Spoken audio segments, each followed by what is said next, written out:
ఆశ్రయించి అడిగి వేడుతున్నాం తండ్రి. ఆమేన్. ప్రియమైనటువంటి దేవుని బిడ్డలారా, ప్రపంచంలో ఎన్నో చోట్ల దేశవ్యాప్తంగా ఈ క్రిస్మస్ సందర్భంగా చాలా సంతోషంగా పండుగలు చేసుకుంటున్నారు. యేసు ప్రభు యొక్క జన్మను గురించి ప్రపంచంలో ప్రతి వారు కూడా సంతోషకరంగా చేస్తున్నారు. అయితే మరి క్రిస్మస్ రకరకాలుగా చేస్తూ ఉన్నారు. కొందరు పండుగలు చేసుకుంటున్నారు, కొందరు ప్రభువును స్తుతించి ఆరాధిస్తున్నారు. ఎన్నో రకాలుగా సంతోషాన్ని, ఆనందాన్ని వ్యక్తపరుస్తూ ఉన్నారు. ఈ కడవరి దినములలో మరి ప్రభు అయినటువంటి యేసుక్రీస్తు వారిని గూర్చి మరి యేసుక్రీస్తు ప్రభు వారికి పూర్వము వేదాలు చెప్తా ఉన్నాయి, మరి భక్తులు రాసి పెట్టినారు. కాబట్టి ప్రియమైనటువంటి వాళ్ళరా, చూడండి ఒక మాట, లూకా సువార్త 4వ అధ్యాయము 18-19. యేసు ప్రభుని గురించి ఆయన చెప్పేటువంటి మాటలు ఇక్కడ చూస్తాం. ప్రభు ఆత్మ మైక్ పట్టుకుని చదవండి. రావట్లేదా?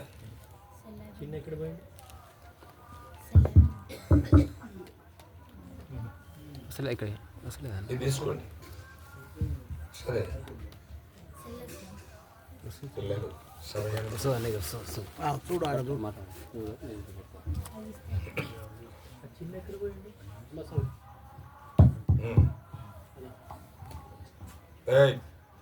ప్రభువు ఆత్మ నా మీద ఉన్నది, ప్రభు ఆత్మ నా మీద ఉన్నది, బీదలకు సువార్త ప్రకటించుటకై ఆయన నన్ను అభిషేకించెను, బీదలకు సువార్త ప్రకటించుటకై ఆయన నన్ను అభిషేకించెను, చెరలోనున్న వారికి విడుదలను, చెరలో ఉన్నటువంటి వారికి విడుదలను, గుడ్డి వారికి చూపును, గుడ్డి వారికి చూపును కలుగునని ప్రకటించుటకును, గుడ్డి వారికి చూపు కలుగుటకు ప్రకటించుటకును, నలిగిన వారిని విడిపించుటకును, నలిగిన వారిని విడిపించుటకును, ప్రభువు హితవత్సరము ప్రకటించుటకును ఆయన నన్ను పంపి ఉన్నాడు. ప్రభు యొక్క హితవత్సరమును ప్రకటించుటకు ఆయన నన్ను పంపి ఉన్నాడు.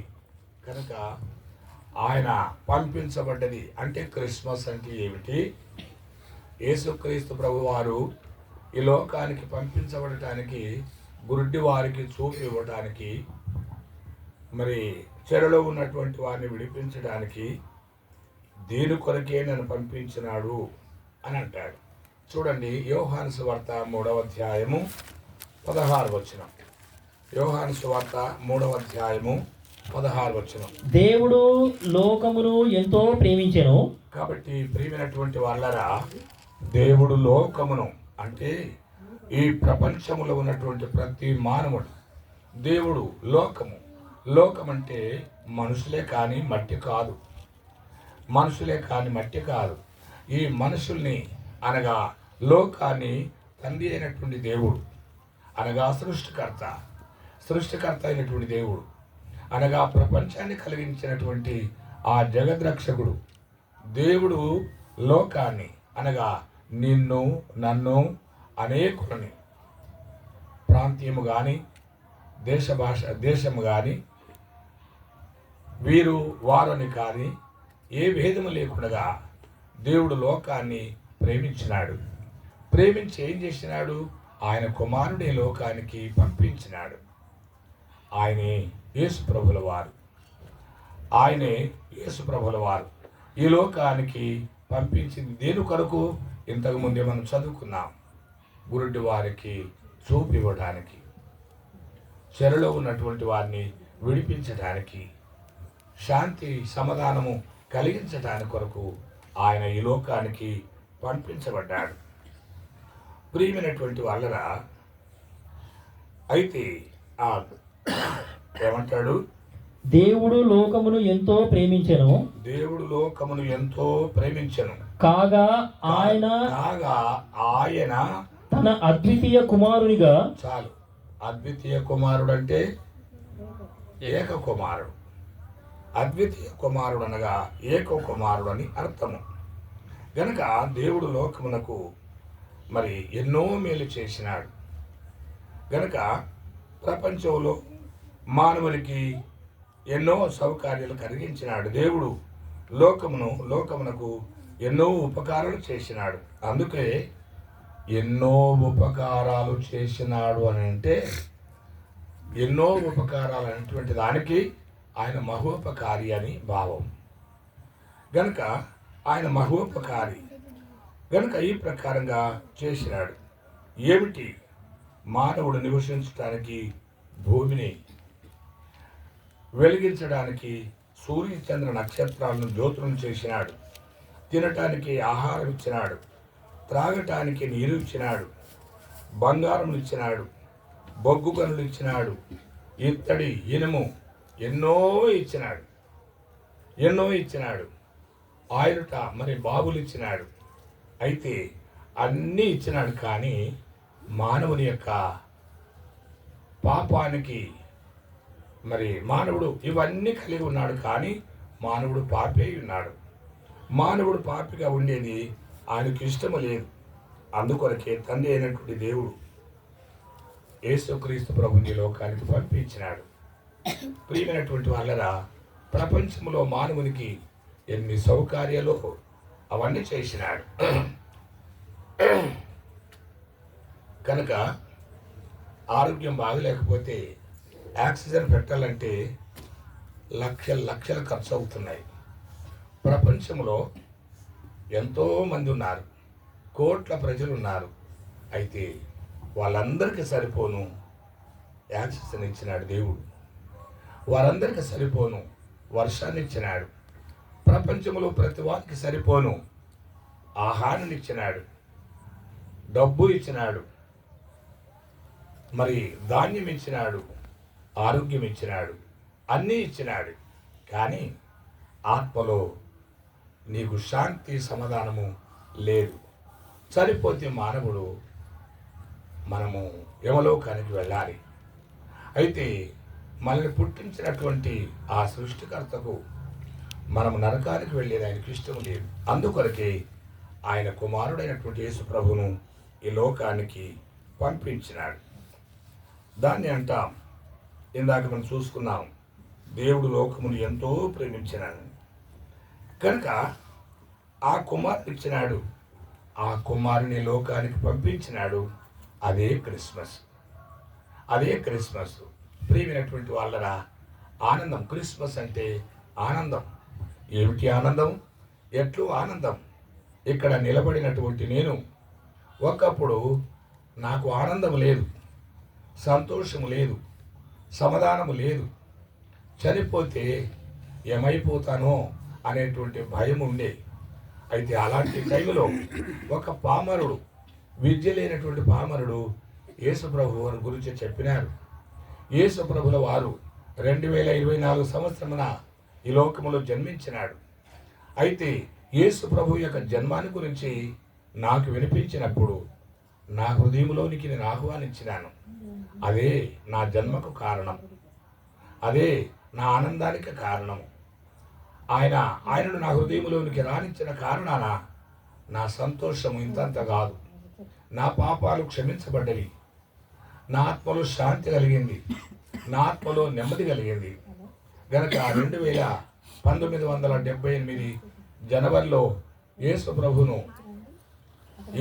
2024 సంవత్సరాల క్రితం ఈ లోకానికి వచ్చింది. కానీ నేను ఆహ్వానించింది ఒక సంవత్సరములో, ఒక టైములో మరణ భయం చేత భయంగా ఉన్నప్పుడు ఆయన గురించినటువంటి సత్యాన్ని నేను అర్థం చేసుకొని నా హృదయంలోనికి రాణించిన కారణాన అతీతమైనటువంటి ఆనందాన్ని నేను అనుభవించినాను.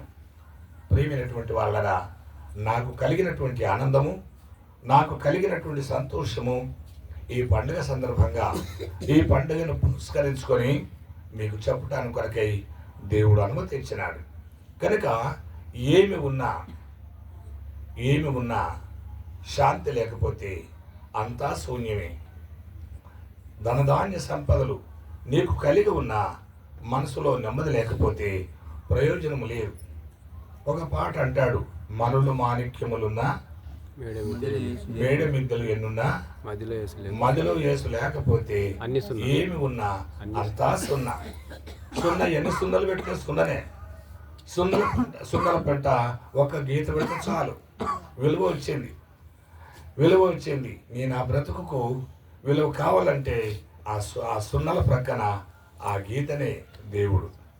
కనుక ప్రియమైనటువంటి వాళ్ళరా, దేవుడని మనకు తెలుసు, కానీ పాపములు క్షమించడానికి కొరకై యేసు ప్రభువుల వారు ఈ లోకానికి అవతరించినాడు.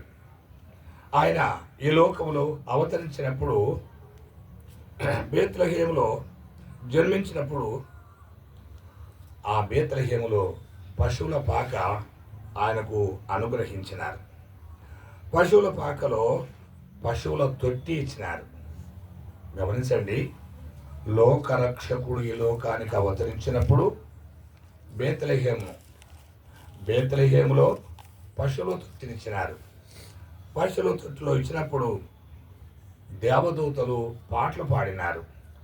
దేవదూతలు పాటలు పాడినప్పుడు మరి గొల్లలు పాట పాడినారు. దేవదూతలు జోలి పాట పాడినారు. మరియమ్మ కూడా అలాంటి ఆనందకరమైనటువంటి పాట పాడింది. జ్ఞానులు దేవునికి అర్పణలు అర్పించినారు. కానీ ఈ పండుగ సందర్భంగా మరి నీవేమి అర్పిస్తావు? బేత్లెహేములో పశువుల పాకను పొడిచినారు. ఆ పశువుల పాకలో దేవునికి ఆ తొట్టినిచ్చినారు. సృష్టి తారనిచ్చినది. గొల్లలు బంగారము సాంబ్రాణి బోలమును కానుకలిచ్చినారు. దేవదూతలు జోలపాట పాడినారు. ఎన్నో రకాలుగా ఆయనకు మరి ఇలాంటి అర్పించినారు. అయితే ఈ దినాన యేసు ప్రభువును గురించి మరి నీవేం అర్పిస్తావు? ఒక భక్తుడు అంటాడు, మీకా గ్రంథము 6వ అధ్యాయము, దానికి ముందు యోహాను సువార్త 1వ అధ్యాయము 1, 2, 3 వచనాలు. ఆదియందు వాక్యముండెను, వాక్యము దేవుని యొద్ద ఉండెను, వాక్యము దేవుడై ఉండెను. ఆయన ఆదియందు దేవుని యొద్ద ఉండెను, సమస్తమును ఆయన మూలముగా కలిగినది, కలిగియున్నదేదియు ఆయన లేకుండా కలుగలేదు. కనుక ప్రపంచంలో ప్రతిది కూడా ఆయన మూలముగా కలిగినవి. ఒక భక్తుడు అంటాడు, అన్ని కలిగినాయి కదా, ఇంత గొప్ప దేవుణ్ణి నేను ఎట్లా దర్శించాలి? మీకా గ్రంథము 6వ అధ్యాయము 6 నుండి.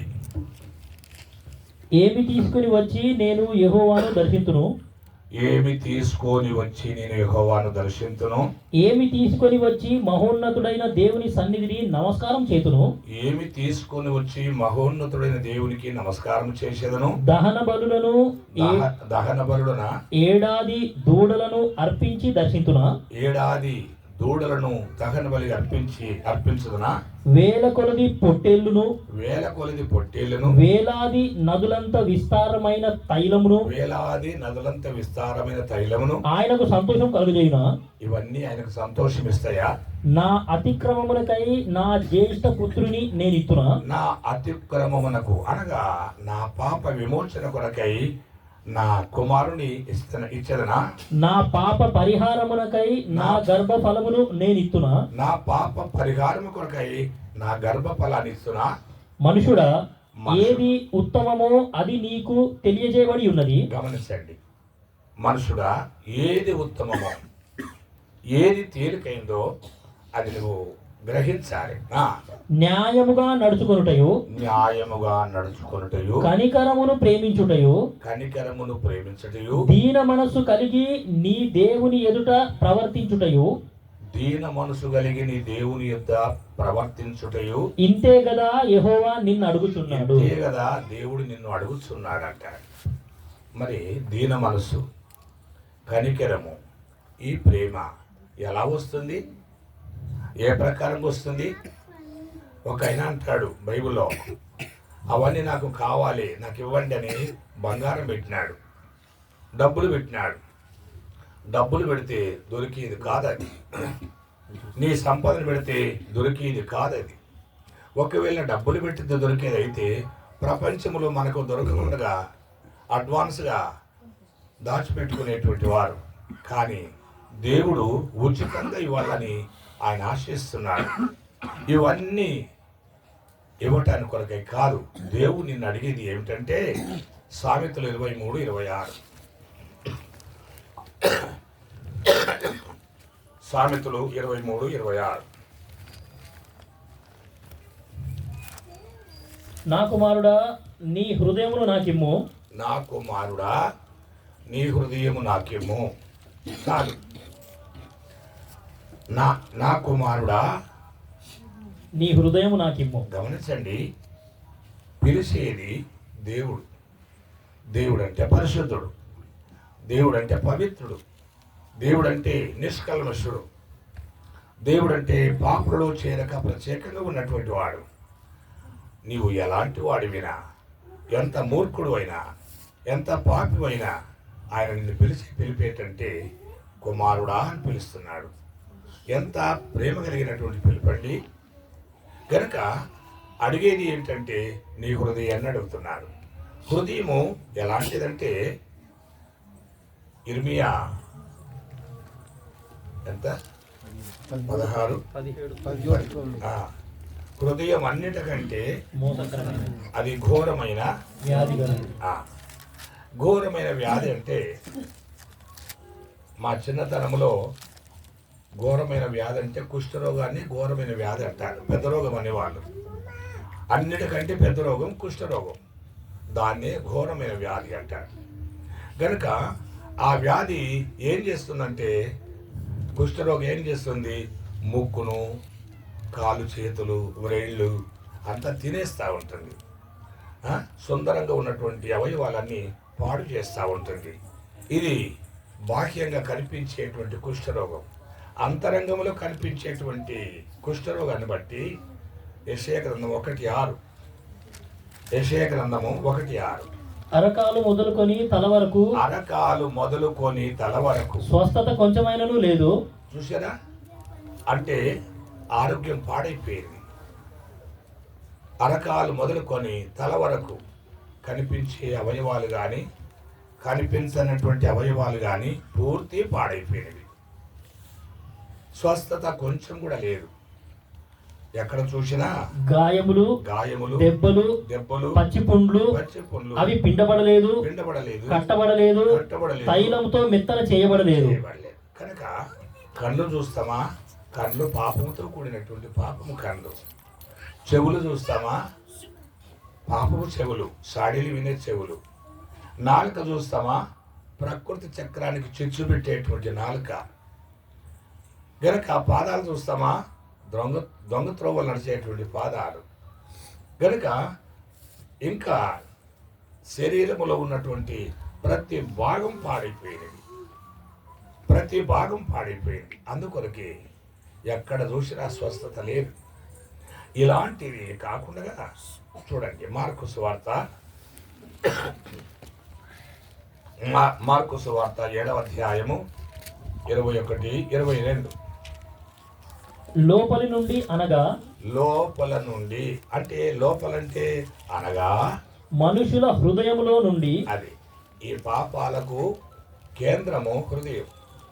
గనుక పాపము, ప్రపంచంలో ఉన్నటువంటి పాపమంతా దాచిపెడుతుంది హృదయములో నుండి అనగా హృదయములో నుండి.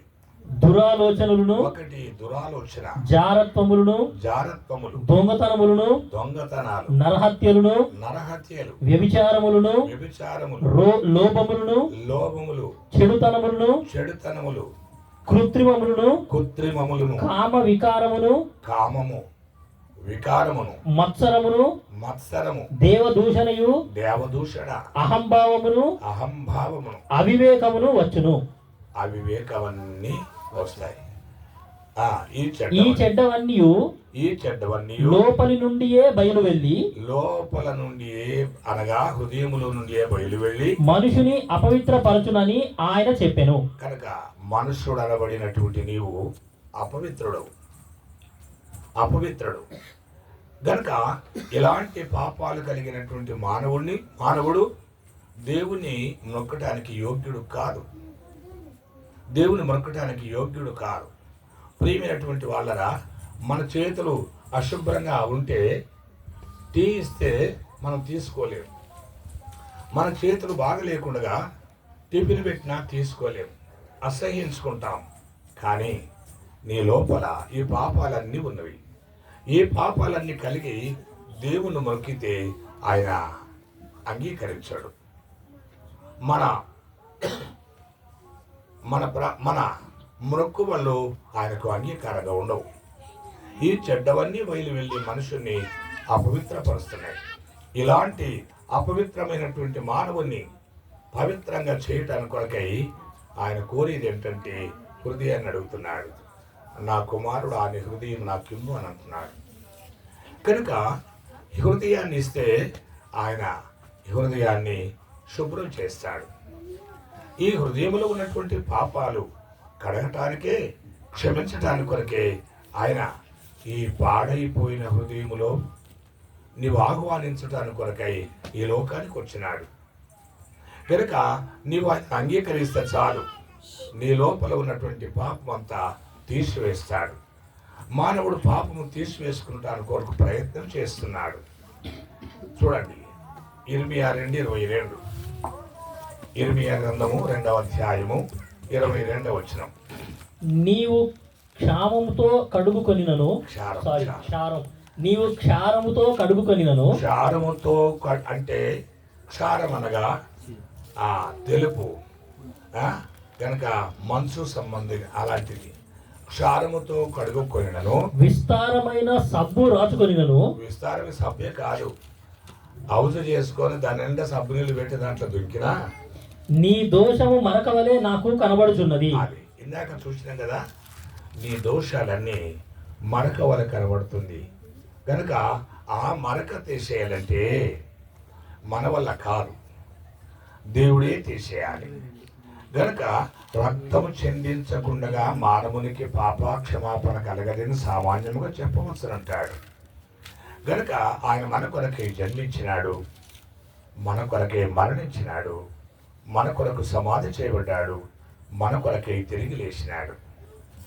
కనుక కీర్తన పుస్తకములో ఒక పాట ఉంది, ఎమ్ముగా నీ హృదయము నిమ్ము, ఎమ్ముగా నీ హృదయము నిమ్ము, ఇమ్మనెన్ నీ ప్రభు, ఇమ్మనెన్ నీ ప్రభు. నావలో నిన్ను యావల చేర్చును, నావలో నిన్ను యావల చేర్చును, నాదుని నామము, నాదుని నామము. గనుక ఈ లోక సముద్రము దాటడానికి కొరకు ఆయనే మనకు నావగా ఉన్నాడు. మన హృదయం ఆయనకి ఇస్తే చాలు. ఈ పాపిష్ట సముద్రములో మనం ఎక్కడో మునిగిపోకుండా ఆయన మనల్ని ఒడ్డుకు చేస్తాడు. మనమందరం సముద్రములో ఉన్నాం. ఆ సముద్రమే లోకము. ఈ లోకములో ఉన్నదే పాపం. ప్రతి మానవుడు పాపములో ఉన్నాడు. కనుక ప్రియమైనటువంటి వాళ్ళగా ఈ ప్రకారంగా దేవుడు అంటే పరిశుద్ధుడు, ఆయన మానవుడిగా ఈ లోకానికి అవతరించింది నీ హృదయములో, నీ చెడిపోయిన హృదయములో జన్మించడానికి కొరకై ఆయన అవతరించినాడు. నీవు ఆయనను ఆహ్వానిస్తే చాలు, ఆయన వస్తాడు. ఆయన సృష్టికర్త కనుక సమస్తాన్ని కలిగజేసినటువంటి భగవంతుడు ఆహ్వానిస్తేనే వస్తాడు. కనుక ఆహ్వానించకపోతే ఆయన ఏమి రాడు. గనుక ఆయన బలవంతం చేస్తున్నాడు, నీ హృదయం నాకు చూడండి 3వ అధ్యాయము, సామెతలు 3వ అధ్యాయము 1వ వచనం. నా కుమారుడా, నా కుమారుడా, నా ఉపదేశమును మరవకుము, నా ఉపదేశమును మరవకుము, ఆ, నా ఆజ్ఞలను హృదయపూర్వకముగా గైకొనుము. చాలు, నా ఉపదేశమును మరవకుమని అంటాడు. ఏమి చక్కటి మాట్లాడి, పాపాత్మలమైనటువంటి మనము, దుష్టులమైనటువంటి మనము, దుర్మార్గులమైనటువంటి మనము, మన దేవుడు మనల్ని పిలిచేటువంటి ఆ సంభాషణ ఎలా ఉంటుందంటే, కుమారుడా అని అంటాడు. ఒక ఆమె పాపములో పట్టబడితే ఆమెను తీసుకొని వచ్చినారు. ధర్మశాస్త్రములో ఈ ప్రకారంగా వ్రాసి ఉంది, వ్యభిచారములో పట్టబడినటువంటి వారిని రాళ్ళతో కొట్టి చంపాలని ఉంది. మరి మీరేమంటారు? ఇదిగో ఈమె పట్టబడ్డది, మీరేం చెప్తారో చెప్పండి. ధర్మశాస్త్రమును మాత్రము రాళ్ళతో ఇసరి చంపాలని ఉంది, మీరేం చెప్తారు అని అంటే, ఆ దయగల దేవుడు ఏమన్నాడంటే, మీలో పాపము లేనటువంటి వాడు ఆమె మీద రాయి వేయండి అనంటే, పెద్దవారు మొదలుకొని చిన్న వాళ్ళ వరకు అందరూ తనకు తాను చూసుకొని ఎక్కడి నుంచి ఎక్కడో అక్కడ వెళ్ళిపోయినారు.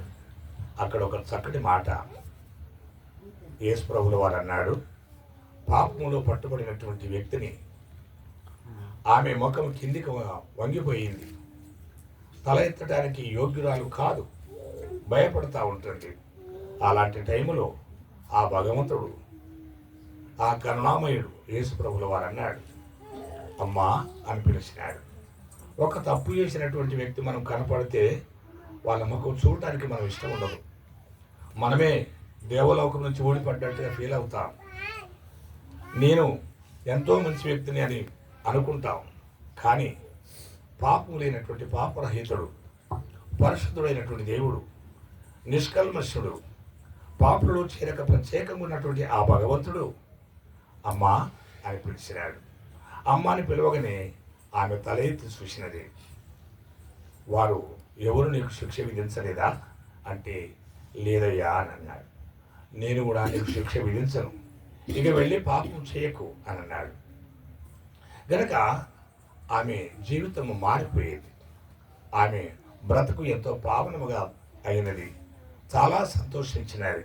ప్రియమైనటువంటి వాళ్ళగా, ఎవరండి మనల్ని పిలిచేది? అమ్మాని పిలిచేది, అయ్యాని కుమారుడు అని పిలిచేది ఎవరు? దేవుడు మాత్రమే. ప్రపంచంలో ఉన్న ప్రతి మానవుడు, ఎలాంటి త్రాగుబోతైనా, ఎలాంటి దూషకుడైనా, దోచుకునేవాడైనా, ఎలాంటి దొంగలైనా, లోబులైనా, వారందరినీ కుమారుడని పిలుస్తున్నాడు.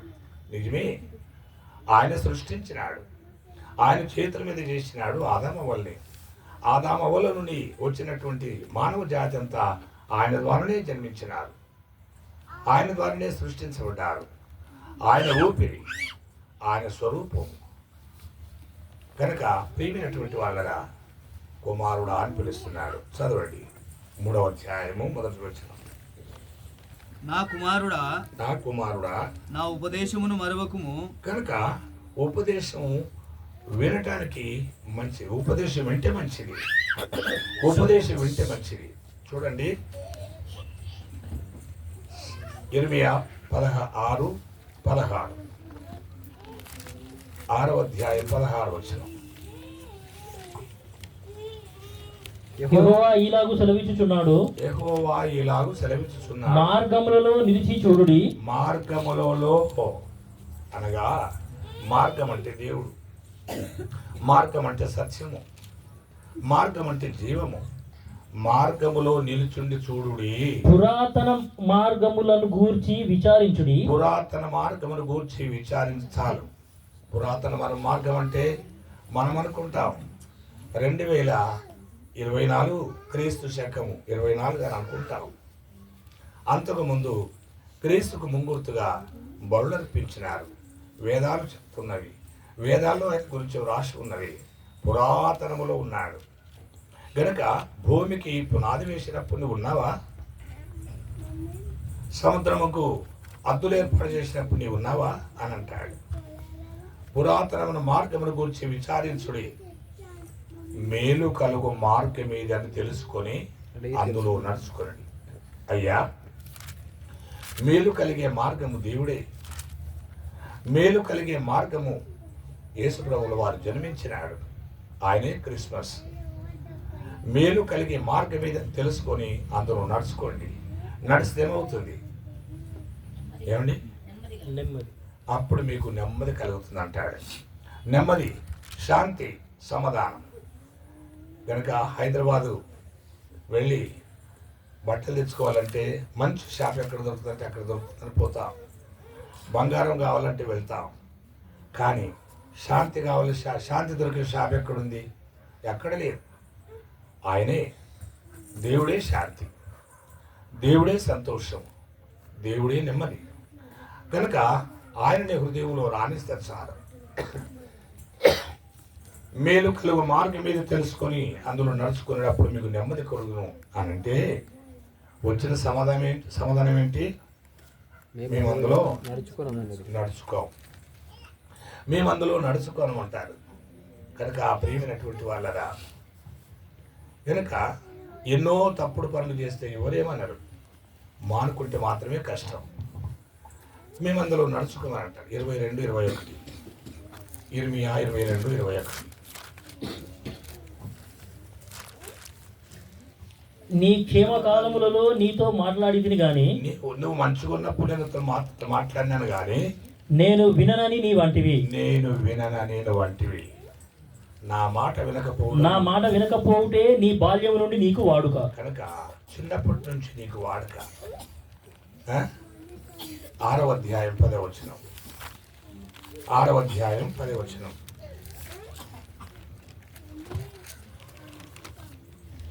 విందురని నేనెవరితో మాట్లాడేదను? విందురని ఎవరితో మాట్లాడాలి? ఎవరికి సాక్ష్యం ఇచ్చేదను? ఎవరికి సాక్ష్యం ఇవ్వాలి? వారు వినుటకు తమ మనసు సిద్ధపరచుకొనరు గనుక వినలేకపోయిరి. వినటానికి మనసు సిద్ధంగా లేదు కాబట్టి వినలేకపోయినారు. గనుక వినలేకపోతున్నారు. పాపముల గురించి చెప్పు, చెవులు ఎల్లబెట్టుకొని వింటాం. కనుక పవిత్రమైనటువంటి మాట గురించి, కనుక ప్రియమైనటువంటి వాళ్ళగా నిర్గమాకాండం 32:25. 32:25.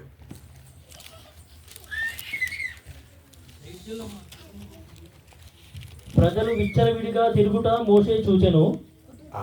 16:22. 25 చూడు. 32:25. 16:25. 16:25.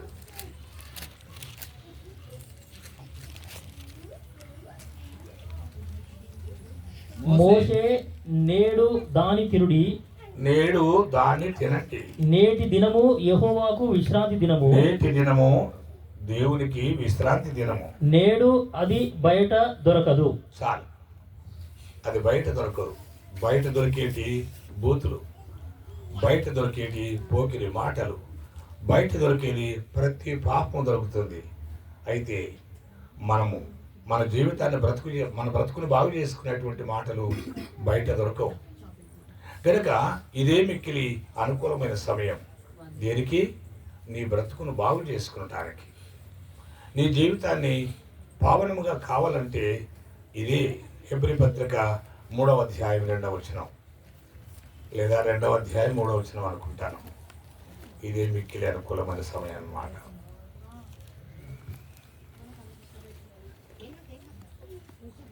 రెండవ అధ్యాయం 3వ వచనం. ఇంత గొప్ప రక్షణను మనము నిర్లక్ష్యం చేసిన ఎడల, ఎంత గొప్ప రక్షణను మనము నిర్లక్ష్యం చేసిన ఎడల ఎలాగూ తప్పించుకుందుము. కనుక ఎలాగూ తప్పించుకుందుము. కనుక ఇంత చక్కని మాటలు నువ్వు తప్పించుకుంటే మంచిది కాదు. కొరంతి పత్రికలు అంటాడు ఇదే మిక్కిలి అనుకూలమైన సమయం. చదవండి. కొరంతి పత్రిక 1 కొరంతి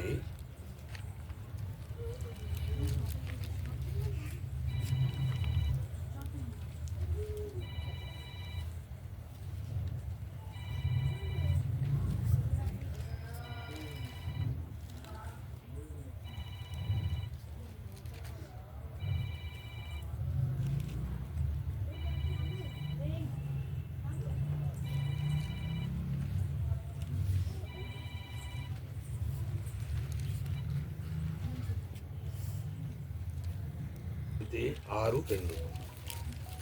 2 కొరింథీ 6:2. అనుకూల సమయమందు నీ మొర ఆలకించితిని, అనుకూల సమయమందు నీ మొర ఆలకించితిని, రక్షణ దినమందు నిన్ను ఆదుకొంటిని రక్షణ దినమందు నిన్ను ఆదుకొంటిని అని ఆయన చెప్పుచున్నాడు కదా. అని ఆయన చెప్తున్నాడు కదా. ఇదిగో ఇప్పుడే మిక్కిలి అనుకూలమైన సమయము, అది ఇది అనుకూలమైన సమయం. ఇదిగో ఇదే రక్షణ దినము. కనుక ఈ రక్షణను మనం నిర్లక్ష్యం చేయకూడదు. గనుక ఏమన్నాడు? ఎంత గొప్ప రక్షణను నిర్లక్ష్యం చేస్తే ఎలాగో తప్పించుకుంటావు అని అంటాడు. గనుక తప్పించుకోలేము. ప్రియమైనటువంటి వాళ్ళరా, ఈ ప్రకారంగా దేవుని యొక్క వాక్యములు మనం చూస్తున్నాం. ఆ మాటలు వినటానికి కొరకై దేవుడు సాయం చేస్తున్నాడు. 4వ అధ్యాయము సామెతలు 1వ వచనం. 4వ అధ్యాయము 1వ వచనం. కుమారులారా, ఆ, తండ్రి ఉపదేశము వినుడి, కుమారులారా తండ్రి ఉపదేశము వినుడి, మీరు వివేకము నొందునట్లు ఆలకించుడి. ఆ, నేను మీకు సదుపదేశము చేసేదను. గనుక వినండి, నా మాట వినండి అని అంటున్నాడు. అయితే బైబిల్ గ్రంథములో యెహోషువ గ్రంథము 6వ అధ్యాయము 23వ వచనం. యెరికో పట్టణాన్ని పాడు చేస్తారు. దేవుడు ఆ పట్టణాన్ని మరి కాల్చివేసేది. చదవండి. వేగుల వారైన ఆ మనుషులు పోయి కనుక కనాను దేశాన్ని ఇస్తానన్నాడు దేవుడు. అయితే ఆ దేశాన్ని వేగు చూడటం కొరకై భక్తుడు కొంతమందిని పంపించినాడు ఆ ఊరు గుట్టు తెలుసుకునటానికి. ఊరు గుట్టు ఎవరికి తెలుస్తుందంటే వేశ్యకే తెలుస్తుంది. గనుక వేశ్య దగ్గరికి వెళ్ళినారు. వేశ్య దగ్గరికి వెళితే ఆ ఊరిలో ఉన్నటువంటి వారు, మీ ఇంటికి వచ్చింది ఎవరు చూపించండి అని అంటే ఆమె దాచిపెట్టింది. లేరని చెప్పుకొని వారు వెళ్ళిపోయినారు. వారు వెళ్ళిపోయిన తర్వాత ఈ దాచబడినటువంటి దైవ భక్తులను బయటికి తీసుకొచ్చి, అయ్యా, మీ దేవుడు నిజమైనటువంటి దేవుడు, మీ దేవుని గురించి చెప్తే మా గుండెలు కరిగిపోతున్నవి. మీ దేవుడి పట్టణాన్ని తప్పకుండా కాల్చివేస్తాడు, అది వాస్తవం. కానీ నేను మిమ్మల్ని శత్రువులకు అప్పగించకుండా మిమ్మల్ని దాచిపెట్టినాను. మీరు వచ్చినప్పుడు ఈ పట్టణాన్ని కాల్చివేసేటప్పుడు నేను, నా తల్లిదండ్రులు, నా అన్నదమ్ములు, నా బంధువులు, నా కుటుంబం అంతా మేము కాలిపోకుండా, నష్టపోకుండా మాకేదన్నా గుర్తు చెప్పండి, మాకేదన్నా ఆనవాళ్ళు ఇవ్వండి అని వాళ్ళని బ్రతిమాలితే వాళ్ళు చెప్తారు. చదవండి. ఆమె తండ్రిని, ఆమె తల్లిని, ఆమె సహోదరులను, ఆమెకు కలిగిన వారిని అందరినీ వెలుపలికి తోడుకొని వచ్చిరి. అంటే గనక యెహోషువ గ్రంథములో 2వ అధ్యాయంలో కనుక నీవు ఈ పట్టణాన్ని కాల్చివేసేటప్పుడు మీ కుటుంబాన్ని వదిలిపెట్టడానికి ఈ కిటికీకి తొగరు దారం కట్టుకోండి అని చెప్పినారు. తొగరు దారం కట్టుకోమని చెప్తే ఆ దారాన్ని చూసి మీ కుటుంబాన్ని వదిలిపెట్టి మేము దాటిపోతామని చెప్పినారు. మీరు అందరితో పాటు చావకుండా బ్రతికించబడతారన్నారు. హెబ్రీలు రాసిన పత్రిక 11వ అధ్యాయము 31. 11:31. విశ్వాసమును బట్టి 7 దినముల వరకు ప్రదక్షిణము చేయబడిన తర్వాత యెరికో గోడలు కూలెను. విశ్వాసమును బట్టి రాహాబను వేశ్య వేగుల వారిని సమాధానముగా చేర్చుకొనినందున అవిధేయులతో పాటు నశింపకపోయెను. చూసారా, అవిధేయులతో పాటు నశింపకపోయెను. అందుకొరకే ఆ తొగరు దారము గుర్తుగా ఇచ్చినది. యేసుక్రీస్తు ప్రభువుల వారి లోకములో జన్మించినాడు. ఈ లోకం తప్పకుండా మునిగిపోవలసినటువంటి దినం ఒకటి ఉంది. లోకం మునిగిపోయేది కాదు. ఈ లోకాన్ని వదిలిపెట్టి నేను చావలసినటువంటి రోజు ఒకటి ఉంది. అయితే మనం చనిపోతే ఆ ఉగ్రతకు గురి కాకుండా, మనం నష్టపోకుండా నేను ఆ గుర్తు కలిగి ఉంటే మంచిది. రాహాబు అనేటువంటి వేశ్య నా కుటుంబాన్ని కాపాడటానికి మాకేదైనా ఆనవాళ్ళు ఇవ్వండి అంటే ఆ దారాన్ని ఇచ్చినారు. దారాన్ని కిటికీ కట్టుకో అన్నారు. ఆ కిటికీ కట్టిన కారణాన సంహారపు దూత వచ్చింది. అవిధేయులతో పాటు నశించకుండా వారు కాపాడబడ్డారు. అదే మాట మనం యెహోషువ గ్రంథంలో మనం చూసినాం. ఆ కుటుంబం అంతా కాపాడబడ్డట్టుగా. కనుక ప్రియమైనటువంటి వాళ్ళరా, నువ్వు ఈ లోకములో మనం ఎంతకాలం ఉన్నా ఒకరోజు చావాలి. చనిపోయేటప్పుడు అందరితో పాటు చనిపోయి నరకానికి వెళ్ళకుండా మనం ఒక గుర్తు కలిగి ఉండేది అవసరం.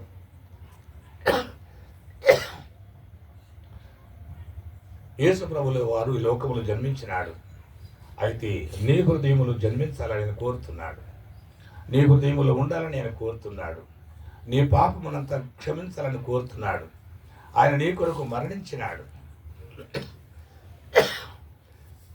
ఆయన కార్చిన రక్తముతో నీ హృదయాన్ని కడగాలని కోరుతున్నాడు. కనుక ప్రియమైనటువంటి వాళ్ళరా, చూడండి ఒక మాట, లూకాసు వార్త సమాజంలో యేసు ప్రభువుల వారు పలికినటువంటి మాట.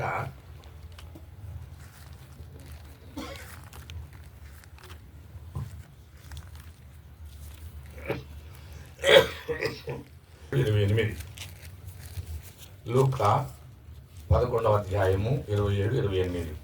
ఆయన ఈ మాటలు చెప్పుచుండగా ఆయన సమాజంలో మాట్లాడుతుండగా ఆ సమూహంలో నున్న ఒక స్త్రీ ఆయనను చూచి, ఆ సమూహంలో ఉన్నటువంటి ఒక ఆవిడ ఆయనను చూసి, నిన్ను మోసిన గర్భమును నిన్ను ఏ తల్లి గర్భములో మోసిందో కానీ నీవు కుడిచిన స్తనములను ధన్యములైనవని కేకలు వేసి చెప్పాను. నీకు ఏ తల్లి పాలిచ్చిందో కానీ ఆమె ధన్యురాలే.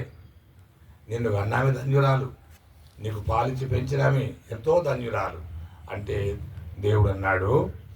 ఆయన అవును గాని, నిజమే, అవును గాని దేవుని వాక్యము విని దానిని గైకొని వారు మరి ధన్యులని చెప్పారు. దేవుని వాక్యాన్ని విని గైకునేటువంటి వారు అంతకంటే ధన్యులు.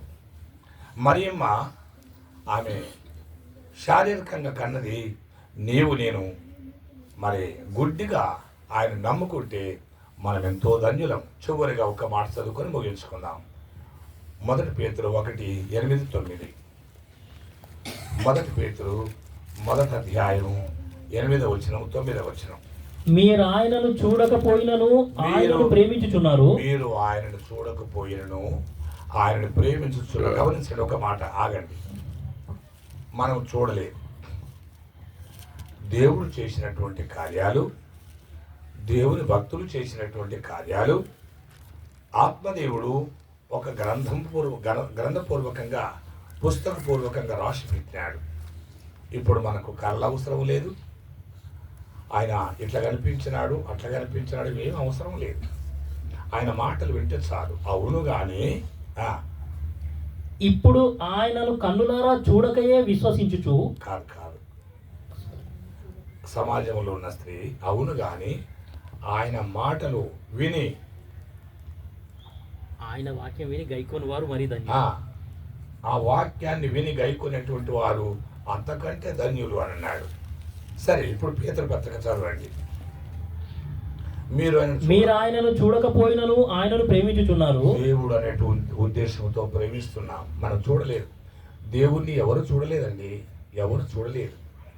దేవుడు ఉన్నాడు అని ఉద్దేశంతో ప్రేమిస్తున్నాం. ఆయనను కన్నులారా చూడకపోయినా మనము నమ్ముకుంటున్నాం. నమ్ముకున్న కారణాన కలిగేటువంటి మేలు ఏమిటంటే ఆత్మ రక్షించబడ్డది. నమ్ముకున్న కారణాన ఆత్మ రక్షించబడ్డది. మనము ఏది చేసినా, కోటి విద్యలు చేసినా కోటి కొరకైనా ఒక సామెత ఉంది. మనము ఏది చేసినా ఆత్మరక్షణ కొరకు మనం చేసేది అవసరం. కనుక అన్నీ చేసి ఆత్మ రక్షించబడకపోతే కష్టం. బైబిల్లో ఒక మాట అంటాడు, ఒకడు సర్వలోకమును సంపాదించుకొని ఏం ప్రయోజనం? ధనము నమ్ముకున్న వారు ఈ ధరణిలో నిలువలేరు కదా. ధనము నమ్ముకున్న వారు ఈ ధరణిలోన నిలువలేరు.